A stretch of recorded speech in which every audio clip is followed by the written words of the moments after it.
Hello everybody, welcome back. Today as well we got you another video, and in this video I'll show you how you can play Deep Rock Galactic on split screen. But before that, please do make sure to like our video, subscribe our channel, and yes, without any further delay, we'll simply start our video. So for that matter, first of all, we're gonna access our of course our game.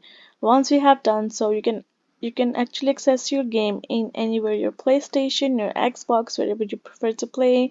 When you're there, even if you go to the system settings, you will try to browse through all of the options given over there. You won't be able to access this particular split screen mode on the game. So is it like is it available or not? But unfortunately that particular mode is just not available in this game.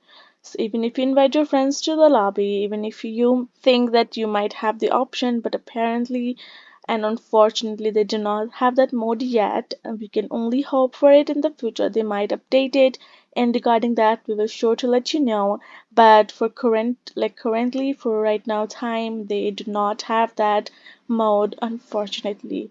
So I'm sorry to give you this news, but hope this video was helpful to you all. Thank you so much for watching, and yes, I'll see you guys in our next video.